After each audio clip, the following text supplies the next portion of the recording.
today. I was here to climb what is my Wheel of Hope, the Wheel of Dublin here behind me. And I was doing it to raise funds for the Hope Foundation, and Street Kids in Calcutta, Hope Foundation, are putting together a trip to Mount Everest, an expedition led by the amazing adventurer Pat Falvey, an Irishman that we're all terribly proud of. And I'm privileged to be led by him up to base camp and maybe beyond, but certainly to base camp Mount Everest. There's 250,000 street kids in Calcutta, and the Hope Foundation has 63 projects there helping 500,000 people. And we want to build 2 floors for New Girls Home, and that's what this is all made of.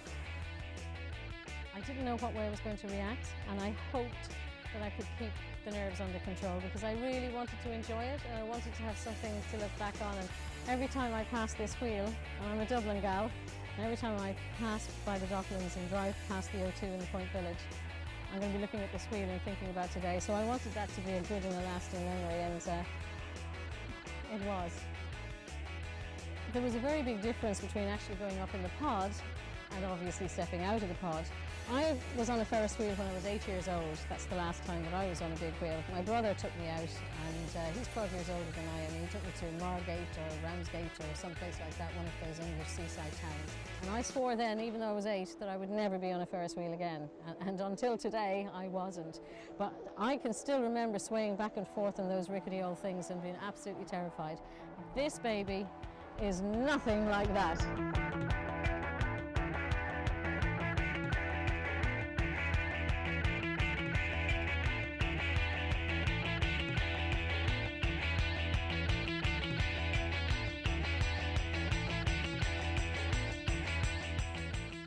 Step 1 was getting out underneath all the ropes to swing on the outside of the pod, but with my feet still on the pod.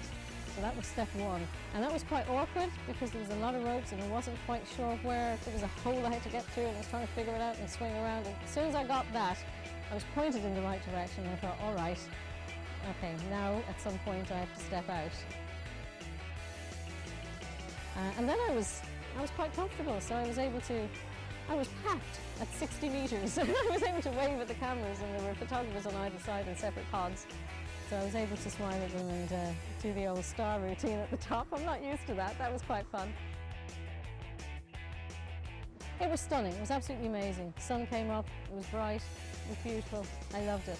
And if I did get nervous, and I was a little frisky on at times, Rosalie Thomas from the Hope Foundation, we've become great friends over the last couple of months. She's coming to Everest with us, and she said to me, you know, if you get nervous up there, just concentrate on why you're doing this. And at one point I did. I gave myself that mantra and I said, yeah. And today was about raising awareness, but also getting cash, and about building that girl's home. And that thought was also with me coming down the hill. So. What's next in the larger picture is Everest. But in the run-up to that, I have a number of fundraising events. So I have Cars at the Castle, which is coming up, hurtling towards me at speed this Sunday. I'm doing a treadmill-a-thon out in Super Quinn in Blanchardstown in Dublin 15. I'm a local lass, I live there, so I'm going to be down in Super Quinn on the 4th of September.